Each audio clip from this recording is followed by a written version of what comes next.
La Foucade. Salut tout le monde. Comment ça va? La dernière de la semaine 8, déjà l'épisode 40 de Jean-Charles en liberté. Ça va beaucoup trop vite, diraient certains, et plus que jamais, m'a dire une affaire, une semaine de cave.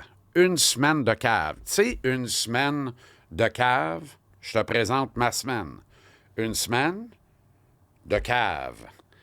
Ça n'a pas arrêté. Ça n'a pas arrêté. Tellement qu'hier, nous nous sommes réunis pour un repas familial. J'ai pris 2 gorgées de vin, j'étais gorlot. D'autres jokes, là. C'est vrai que moi, mettons que je bois pas pendant une semaine, après 2 gorgées, je suis gorloune. Bien, c'est ça qui était ça hier. 2 gorgées, you, coucou, coco crisp. Pas chic. Mais je vais très bien. Tu sais, hier, là, si je me suis permis ça, c'est parce que les nouvelles sont vraiment très bonnes. Les nouvelles sont vraiment excellentes. On abat des nouvelles marques à chaque jour en termes de clicking. Ça veut dire que vous êtes très efficace parce que c'est vous autres qui faites ça. C'est vous autres qui faites ça. Vous écoutez les épisodes. La rétention, le taux de rétention, la durée des écoutes est extraordinaire. D'ailleurs, attardez-vous à ça pour comprendre qu'on n'achète pas des clics. Là. Je l'ai dit, mais je le redis et je le répète. Là. Tous nos clics sont vérifiés et véridiques. On ne veut rien savoir. Je ne veux rien savoir de gonfler mes chiffres impunément puis de mentir à mes partenaires d'affaires.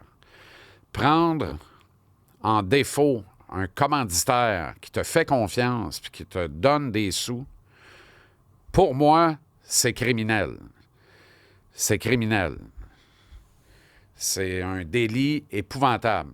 Fait qu'on ne fait pas ça, je ne fais pas ça, on ne fera jamais ça, je ne ferai jamais ça. Donc, les clics sont bien réels et quand tu veux mesurer un clic, parce que ceux qui achètent des clics, et ils sont très, très nombreux, là, il y a de nombreuses plateformes et même certains médias traditionnels, m'a-t-on confirmé, qui achètent des clics, comme certaines personnalités s'achètent des followers. Il paraît que tu peux t'acheter des followers. Arc! Ça te sert à quoi de dire j'ai 200 000 followers? Si t'en as acheté 180 000, t'as pas 200 000 followers, t'as 20 000 followers puis de l'argent pour te faire croire que t'en as 200 000.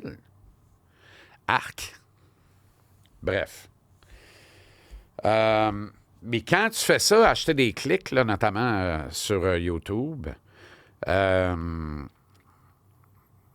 évidemment, le taux de rétention est faible. Hein? C'est-à-dire que les clics que tu achètes, là, ils vont pas écouter ton contenu pendant 13 minutes comme les gens nous écoutent, nous autres. Là, t'sais. C'est un taux de rétention qui est vraiment exceptionnel. C'est pas moi qui le dis, c'est les agences publicitaires qui m'ont dit ça et qui trouvent que c'est pour un jeune podcast à sa 8e semaine que c'est très, très, très considérable. Je salue au passage mes amis dans les coulisses, et particulièrement Max Truman, avec qui il y a une certaine paix relative qui est établie, basée sur un principe, le respect puis la communication. Max et moi, on se parle quand c'est nécessaire. Il ne sera jamais le parrain de mes enfants. L'inverse est aussi vrai. Il serait le premier à le dire avant moi. Mais moi, je dis jamais, jamais. Là. Fait qu'on ne sait jamais, mais je suis obligé de dire jamais parce que quick, ben pas quick, mais en tout cas, je suis pas parti pour en avoir un autre. Là. Vous comprenez? Bref. Quoique, je vous raconte pas tout, là, mais parce que je vais me mettre à pleurer. Anyway. Mais là n'est pas le point. Ils ont pondu un texte, là, tu sais, sur la pondéré, modéré, sur la popularité des podcasts. C'est correct. C'est fin. C'est fin. Mais, tu sais, il y a beaucoup de non-dits là-dedans, tu sais, Puis dans ce non-dit-là, il y a une façon de mieux comprendre comment ça marche. Fait que c'est pour ça que je me permets de vous en parler un peu. Comme pour vous démystifier ça, puis vous décortiquer ça, puis vous expliquer comment ça marche. Tu sais, des fois, un chiffre peut être impressionnant, mais il vaut quoi, ce chiffre-là? S'il est soufflé à l'hélium, parce que tu as payé 100 € pour acheter 10 000 views, puis que tes 10 000 views ne valent pas de la M parce que la rétention est d'à peu près 6 secondes par view, ça marche pas, là. Tu sais, c'est n'importe quoi, là. C'est de la poudre aux yeux, en fait. Mais dis-toi une affaire, peu importe le chiffre que tu vois, dans le cas de Jean-Charles en liberté puis des chums.com, le chiffre, il est réel. Et les publicitaires aiment ça comme ça, parce qu'on les respecte, puis on ne compte pas de menterie. On ne compte pas de peur à personne, puis on ne fait pas rien à croire à personne. Une fois qu'on a dit ça, tout ça, le long préambule pour te dire que je suis content. Je suis content d'être là, je suis content d'être avec vous autres. Puis c'est vraiment une petite demi-heure le fun à tous les lunchs du midi. Pour le fun, pour vrai, là, c'est vraiment le fun. C'est vraiment plaisant. Le Canadien est à Ottawa ce soir contre les Sénateurs. Des chiffres et des lettres. Des chiffres et des lettres. Pam, pam, pam, pam, pam, pam, pam, pam, pam. Faudrait que je ressorte le clavier. Quelqu'un l'avait caliqué au vidange à 91.9 Sport à l'époque. Tabaslac a caliqué le clavier au vidange. Le gars de ménage le soir. Je te dis que Ben Hochkouille, Ben Roger était dans tous ses états. Avec raison. Ça fait alarmant. Part un lundi, revient le mardi, puis le clavier. Où le clavier? On ne sait pas. Et où le clavier? On dit, qui c'est? Il y a quelqu'un qui a volé le clavier? Finit par apprendre que le gars de ménage a pris le clavier, l'a mis dans le recyclage, puis l'a mis ça au chemin. Plus de clavier. Des chiffres et des lettres. Thèse du chiffre magique. Il demeure à 3 pour le Canadien. Mais comme dans, on peut faire n'importe quoi avec les mathématiques. Le chiffre magique demeure à 3. Pourquoi?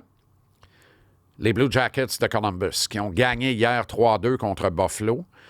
Alors, les Blue Jackets peuvent encore obtenir 8 points de classement, ce qui leur permettrait de devancer le Canadien. Alors, si le Canadien amasse 3 points, il entre dans les séries. Dans le cas des Rangers, ils ont planté les Islanders hier, une rince en règle. Si bien que les Rangers, le chiffre magique est tombé à 1. Un petit point.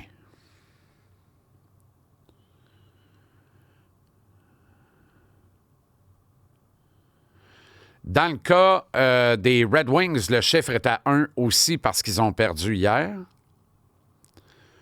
Et les Islanders, parce qu'ils ont perdu, le chiffre est à 1. Fait que chiffre magique par rapport aux Wings, aux Rangers et Islanders, c'est 1. Puis par rapport aux Blue Jackets, c'est 3. Sauf que là, je reçois une information. Je vais faire un appel. On va faire ça live, là. Je vais juste faire un appel parce qu'il y a quelque chose que je ne comprends pas. Il y a quelqu'un qui me dit que si le Canadien gagne à la régulière à soir, il entre en série. Hey, Matt? Écoute, je suis en direct sur mon podcast. Excuse-moi de te déranger. C'est mon chum Mathieu Bédard. Un king, un vrai king. Écoute, ce que tu m'as envoyé, là, je viens de perdre mon latin parce que je raconte à ma gang que le chiffre magique, c'est 3 par rapport à un seul club maintenant qui est Columbus, qui a gagné hier. Le chiffre magique est tombé à 1 par rapport aux Rangers qui ont battu les Islanders hier et les Red Wings qui ont perdu. Mais toi, tu m'écris que si le Canadien gagne en temps réglementaire à soir, il est officiellement en série. Comment t'expliques ça? Très simple. En termes d'égalité, Columbus remporte un quart d'admirable. Ils vont avoir le même nombre de victoires en temps réglementaire que le Canadien. Donc, après ça, le deuxième calcul, c'est les rolls. Les victoires, justement, qui ont été acquises avant les tirs de barrage. Et là, le Canadien, il y en a plus, quoi qu'il arrive. Donc, si le Canadien peut faire gagne en temps réglementaire, quoi qu'il arrive, OK. Fait que premier tie-break, victoire à temps réglementaire. Deuxième tie-break, victoire à temps réglementaire, plus les victoires en prolongation. exact. Et dans le deuxième tie-break, si les Blue Jackets, je compte ça au monde en même temps, si les Blue Jackets gagnent leurs 4 derniers matchs, mais que le Canadien gagne ce soir à temps réglementaire, les deux équipes finissent avec le même nombre de points. Il faut que le Canadien perde les 3 autres matchs après. Les deux équipes ont le même nombre de points. Et le même nombre de victoires à temps réglementaire. Deuxième bris d'égalité, nombre de victoires en prolongation plus les victoires à temps réglementaire, avantage canadien. OK, mon chum, c'est très clair. Merci bien gros. À tantôt. Ciao, ciao. Ça, c'est un king. Ça, c'est le gars avec qui je travaille depuis Day One à TVA Sport. Comme Pierre Lindley, qui est notre rédacteur en chef, Day One. Thomas Gill, qui est notre monteur, Day One. Ces trois gars-là, puis moi, on n'a fait qu'un depuis plus de 5 ans maintenant. Puis c'est un privilège incroyable, là, parce que, écoute, j'ai confiance, une confiance aveugle. Puis je ne suis plus un enseignant. Je ne suis plus un prof d'université en stage de fin de bac, là. C'est des gars expérimentés qu'on m'a donnés. Puis ils savent où ils s'en vont, puis c'est extraordinaire. Puis Stéphane Simard, le réalisateur, lui, en est à sa 3e saison et demie avec nous autres.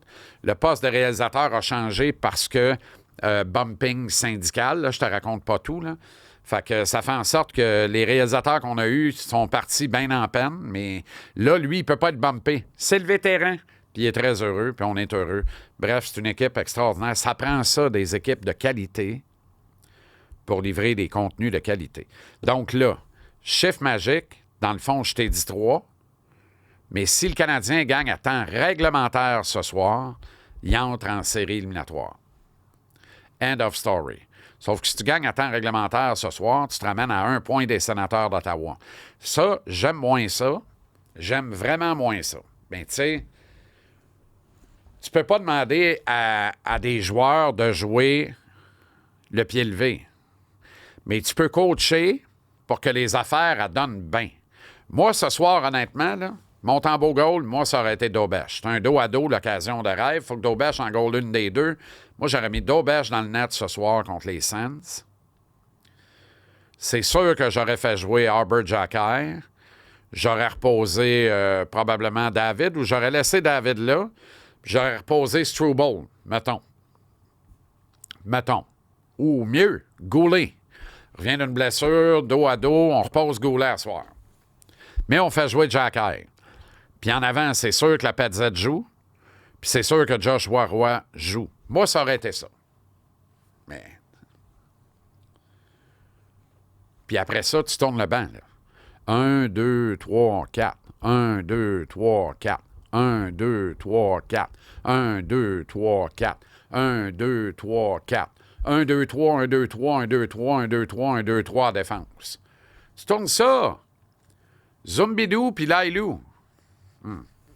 C'est ce que j'aurais fait. Mais on va voir ce que Martin, lui, va faire, là. On a peut-être une coupe de surprise à l'aube de ce match-là. Mais victoire à temps réglementaire ce soir, c'est réglé. Puis si c'est pas celle d'asseoir, ça sera celle de lundi contre les Blackhawks. Qui choisit, prend pire, mon petit garçon? Parfait, on ne choisira pas. Mettons qu'on le ferait, je prendrais Washington plus que Toronto. David Perron ne m'a pas dit ça aussi. Il affronte le Canadien ce soir. On parlait à Dave hier. C'est pas ça qu'il m'a dit. Il me l'a dit sans me le dire. On ne choisit pas, JC. Ne demande-moi pas d'embarquer là-dedans. Mais David, il sait. Il a gagné la coupe avec Craig Berube, coach des Leafs. Il sait que les Leafs sont dans une mission particulière. Puis ils vont vraiment tout laisser sur la glace. Puis ils vont être durs à battre en série éliminatoire. Moi, je vois les Leafs atteindre la finale de la Coupe Stanley cette année. No joke, là. Rendu là, peut-être même la gagner. Puis la seule ombre qui pourrait être à leur tableau, c'est si le Canadien finit 8e, sort les Caps, puis arrive avec un vent de dos en deuxième ronde contre le gagnant de Jersey-Caroline, qui risque fort d'être Caroline, puis que le Canadien bat les Canes. Aïe, aïe. Là, tu as Montréal-Toronto en finale de l'Est. Tout peut arriver. Là, je suis prêt à dire tout de suite, ça va aller en 7. Après ça, flip le 30 sous. Je ne sais pas ce que vous pensez de l'intelligence artificielle. Moi, j'ai pas peur de ça. Parce que j'ai peur de rien, oui, mais j'ai pas peur de l'intelligence artificielle. Mais j'ai peur de ce que ça fait, de ce que ça provoque. Nos enfants n'étudient plus. Ils font étudier ChatGPT à leur place. Ils se servent de l'intelligence artificielle dans tous leurs travaux. Quelle est la réelle valeur de leur diplôme? Quelle est la réelle valeur de leurs compétences, de leur profondeur? qu'est-ce qu'ils apprennent par eux-mêmes, puis fondamentalement, puis profondément, qu'est-ce que ça va faire comme génération dans le futur? À chaque fois qu'un jeune de 25 ans ou moins réfère à ChatGPT pour quoi que ce soit, à chaque fois, il cède son savoir à l'intelligence artificielle. À chaque fois, il s'affaiblit sans le savoir par rapport à la machine. J'aime pas ça. Ça me trouble. Fait qu'il n'est pas question de montrer les limites de l'IA, là. Mais no joke, je vous le dis, là, je ne l'ai même pas lu parce que j'ai commencé à lire et j'ai dit, OK, je vais me tordre les boyaux, puis si j'aime me tordre les boyaux, je vais le faire live avec le monde. Première fois de ma vie que je fais ça. J'ai référé à l'intelligence artificielle ce matin. Pourquoi? Voir avec vous autres les limites de la machine. Fait que j'ai questionné ChatGPT ce matin et je lui ai demandé écris-moi un texte dans les mots de Jean-Charles Lajoie pour mettre la table pour le match Canadien-Sénateur d'Ottawa ce soir. Je te lis ça. Je te dis, je ne l'ai pas lu, là. J'ai lu 2 lignes. On va voir ce que ça donne. En fait, j'ai même pas lu 2 lignes. J'ai lu les 5 premiers mots. Ça commence par « Ah! » Point d'exclamation. Là, je vais essayer de m'imiter. C'est un peu niaiseux, là.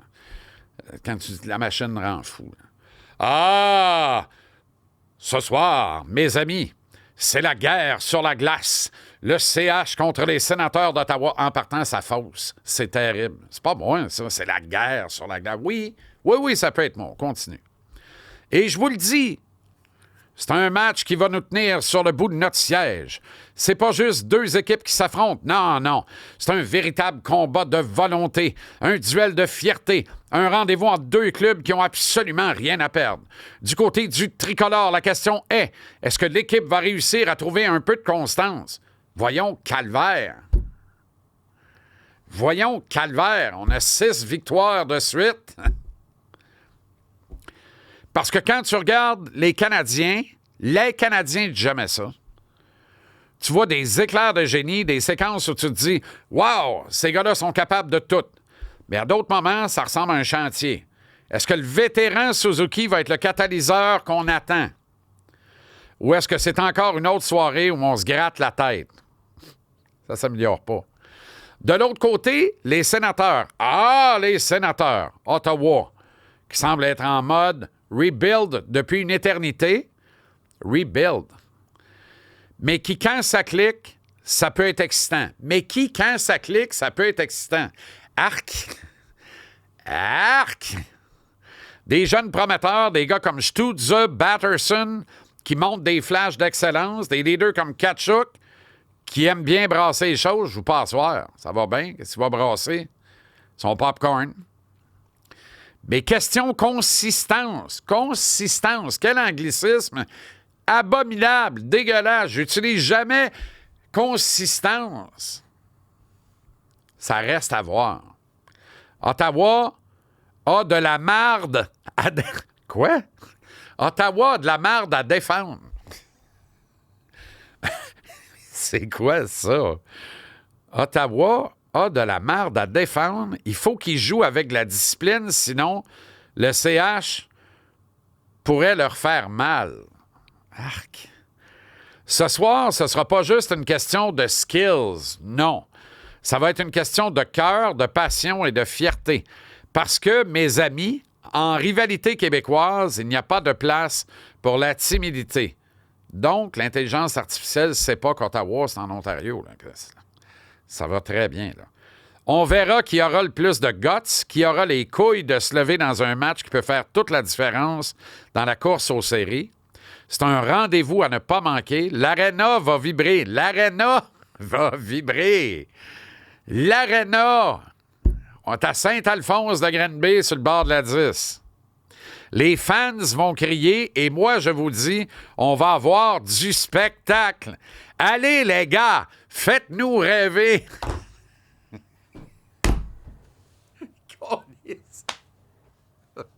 Je pense que le jour de chaque match du Canadien, on va répéter l'exercice. C'est trop con. C'est vraiment con. Servez-vous de ça, là, pour parler à vos enfants.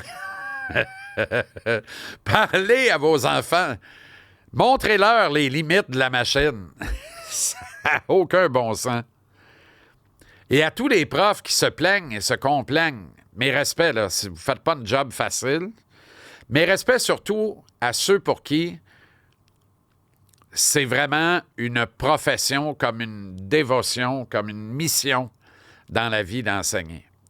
Pas beaucoup de respect pour les profs qui enseignent parce qu'il y a 2 mois de vacances l'été, puis que, tu sais, c'est moindrement qui fait le pas, il rentre pas, puis c'est pas grave. Puis ceux-là, là, c'est ceux qui crient le plus fort contre ChatGPT. Moi, ce que je viens de lire là, n'importe qui me connaît moindrement, là, pas qui me connaît intimement, n'importe qui me connaît moindrement va dire « Ben non, c'est pas Jean-Charles, ça. » Il a demandé à ChatGPT de l'écrire. Les vrais bons profs, là, ils les voient tout de suite dans la classe. Eux, là, ils leur parlent pour vrai aux enfants. Ils leur disent « Viens ici, ça, je sais que tu as eu recours à l'IA. Puis tu devrais pas faire ça pour X, Y, Z raison. Pour l'instant, je te mets 0, mais je te donne une chance de remettre ton travail. » Pourquoi je te dis ça? 2 profs me l'ont dit. Toujours appuyer ses dires et ses propos. Il y a bien des profs qui font juste se plaindre, puis ils notent le chat GPT. Aucun enseignement, aucun legs de savoir, aucune leçon bien apprise par un enfant parce que pas de volonté de la donner. Bienvenue dans le Québec de 2025. Je généralise pas, là. Il y a les 2 sortes de profs. La même affaire se produit en médecine. Il y a une horde de jeunes médecins que c'est pas ma mission dans la vie d'être médecin. C'est ma mission d'avoir un statut social, puis une grosse paye, puis autant d'hypothèques que je veux, parce que la banque va toujours backer un docteur.